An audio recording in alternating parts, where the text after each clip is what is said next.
pekerja asing. Menteri Perusahaan Perladangan dan Komoditi Datuk Zuraida Kamarudin menjelaskan sehingga kini perladangan kelapa sawit mengalami kekurangan 28,940 pekerja. Only Malaysia saja yang ada masalah soal workers. Tetapi di Indonesia, dia 100% local work. Soalan saya, sejauh manakah langkah ini berjaya menarik minat warga negara menjejateri sektor perdagangan dan mampu mengurangkan kebergantungan kepada pekerja asing? Terima kasih. Hubungan antara Indonesia dan Malaysia, meskipun serumpun, sudah lama seperti roller coaster. Kadang akrab seperti tetangga yang suka pinjam bumbu dapur, tapi kadang juga panas seperti kompor meledak. Salah satu isu yang tidak pernah absen adalah soal tenaga kerja, khususnya tenaga kerja Indonesia alias TKI. Banyak dari mereka yang bekerja di perkebunan sawit, konstruksi, restoran, hingga sektor domestik di Malaysia. Fakta di lapangan, TKI di Malaysia sudah menjadi tulang punggung di banyak sektor penting.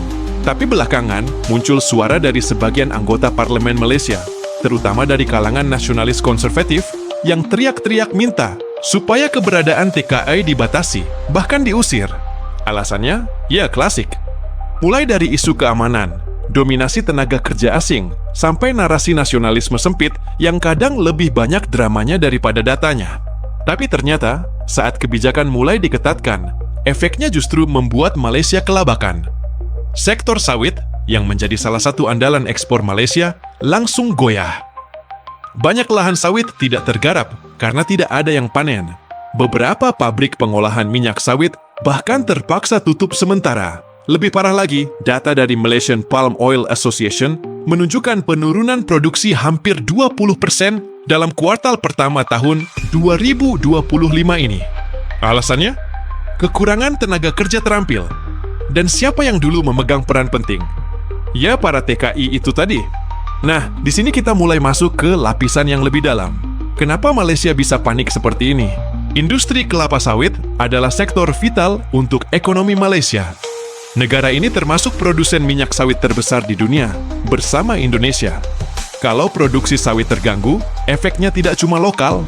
Harga minyak goreng dunia bisa ikut naik. Soal kualitas tenaga kerja juga tidak bisa dianggap sepele. Ini bukan soal sombong-sombongan, tapi faktanya, pekerja Indonesia di sektor sawit sudah sangat berpengalaman. Mereka paham medan, mengerti teknik panen, tahu bagaimana menjaga produktivitas. Bandingkan dengan pekerja lokal Malaysia yang, dengan segala hormat, banyak yang enggan bekerja kasar di kebun. Jadi, ketika pemerintah Malaysia mencoba mengganti TKI dengan pekerja lokal, hasilnya ya tidak maksimal. Produktivitas turun, efisiensi berantakan. Kita sedang rekrut 60 tenaga-tenaga muda lokal. Kerana penting kita nak buat pilot test ni ialah kita nak tukar persepsi pekerja ladang ni. Terutama kita nak mereka ni specialize dalam harvesting. Harvesters ni sangat penting kerana kalau kita ada 100 pekerja dalam ladang, 50% adalah harvester. Jadi kita nak train kita punya lokal muda-muda ni untuk masuk dalam kita punya TVET. Kita train dia macam mana nak harvest pokok kelapa sawit ni, dan kita tukarlah dia punya jenama. Janganlah kita panggil dia pekerja ladang, kita panggil specialized harvester. Jadi dengan harapan gaji dia boleh dapat up to 3,000. Kalau gaji ada macam-macam lagi yang berdapat, maka dia akan menjadi tarikan kepada mereka. Ini saya sebut kerana only Malaysia saja yang ada masalah soal workers. Tetapi di Indonesia, dia 100% local work. And then dia punya harvester kat sana is very specialized. Sebab tu sebagian daripada mereka datang sini dan mereka lah yang harvest.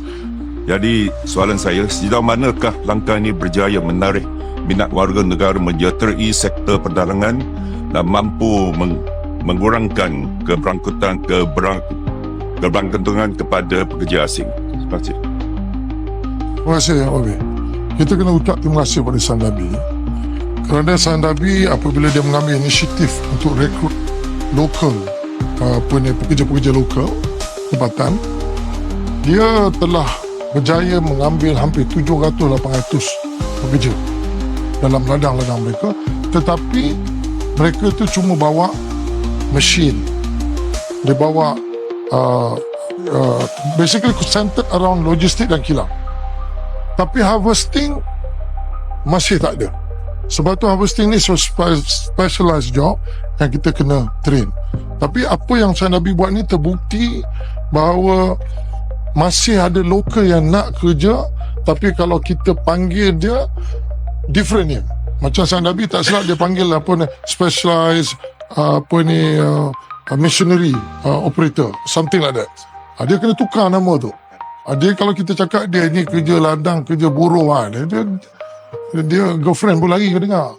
So jadi kita kena jaga ni siapa dia pasal mereka ni ada proper education. Jadi ada yang diploma, dia keluar daripada TVET. Same thing lah macam harvester ni. Harvester ni yang berhormat, dia kalau definisi sekarang ini, kalau kita ambil orang daripada Indonesia atau mana-mana negara lain jadi harvester, dia buat 7 benda. Apa dia buat? Pertama, dia kena menilai buah mana nak petik. Nombor 2, dia nak kena tahu macam mana nak potong pelepah. Nombor 3, dia nak kena potong buah tandan. Lepas tu nombor 4, dia kena susun pula pelepah.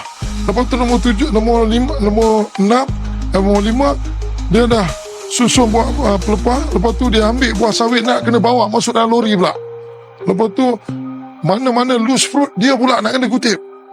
Lepas tu kemudian dia memindahkan barang-barang ni semua ke tepi jalan untuk orang datang pergi ambil. No, kita punya local harvester ni, kita nak dia specialize buat 3 benda je. Boleh menilai buah macam mana nak potong, buah mana yang nak potong, kemudian potong pelepah, potong buah jatuh, the rest foreign workers boleh buat lah. So they can just focus on specialize ni. Sebab specialize ni lah bila tak ada, bila kita berdepan dengan COVID, 20-30 bilion nilai buah tak boleh buat keluar. That's the reason why kita nak kena buat ni. Tapi kalau 20-30 bilion hasil tak boleh dapat toreh kerana tak ada harvester, kalau ada lokal, payahlah lebih sikit apa dah. Kalau kami halau rakyat kamu bagaimana? Rakyat Malaysia yang masuk ke Indonesia tak ramai. Yang paling ramai rakyat kamu. Wajar dicambuk betul. Yang paling ramai rakyat kamu mencari rezeki di Malaysia. Itu paling ramai. Rakyat kami yang pergi Indonesia tak ramai. Nak kerja apa dekat Indonesia? Duit kamu murah. Ya, Mohd Menteri, sawit ini penting. Kerana tanpa sawit, Malaysia akan jadi next importer. Tetapi sawit ini adalah bergantung kepada pengeluaran. Jadi, apakah pandangan Yang Berhormat? Sebab saya anak peneroka Yang Berhormat. Saya di kawasan Paya Besar ni ada 16 rancangan Pelda. Dan saya lihat sendiri, ladang kelapa sawit ni buah ada. Tetapi tidak ada pekerja dalam ladang kelapa sawit ini. Kalau kita tahu sawit ni penting untuk negara kita, jadi apakah usaha ini buat oleh kerajaan untuk memastikan ladang-ladang sawit kita ini buah ada, kualiti tinggi dan dapat kita keluarkan supaya ia dapat meningkatkan ekspor. Buat Indonesia, ini situasi yang campur aduk. Di satu sisi, pengurangan jumlah TKI di Malaysia bisa mengurangi remitansi, yakni kiriman uang dari luar negeri yang selama ini menyumbang triliunan rupiah ke ekonomi kita.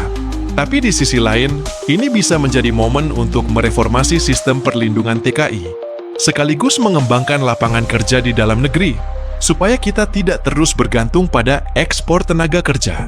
Sementara itu, dunia juga ikut kena imbas. Harga minyak sawit global mulai merangkak naik karena pasokan dari Malaysia terganggu. Negara-negara importir seperti India, Tiongkok, dan Uni Eropa mulai melirik Indonesia sebagai alternatif utama. Ini membuka peluang strategis untuk Indonesia memperkuat posisinya sebagai eksportir utama sawit, asal bisa menjaga standar keberlanjutan dan produksi. Kalau situasi ini berlanjut, besar kemungkinan Malaysia bakal balik badan. Tekanan dari pengusaha dan sektor industri makin besar. Mereka sudah mulai minta pemerintah bersikap realistis. Kalau TKI pergi, siapa yang ganti? Kucing? Drone? Tidak semudah itu, Ferguson. Ini jadi pelajaran penting. Tenaga kerja kita di luar negeri bukan cuma pahlawan devisa, tapi juga bukti bahwa keterampilan dan etos kerja anak bangsa itu diakui di mana-mana. Dan buat para pembuat kebijakan, baik di Jakarta maupun Kuala Lumpur, mungkin ini saatnya duduk bareng, buang ego, dan cari solusi bersama. Karena pada akhirnya, yang paling penting adalah kesejahteraan rakyat, bukan sekadar menang debat di ruang parlemen. Kalau kamu setuju bahwa perlindungan TKI harus jadi prioritas, dan kita juga harus jadi tuan rumah di negeri sendiri, yuk sebarkan cerita ini. Biar makin banyak yang melek bahwa isu tenaga kerja itu bukan cuma soal ekonomi, tapi juga soal harga diri bangsa.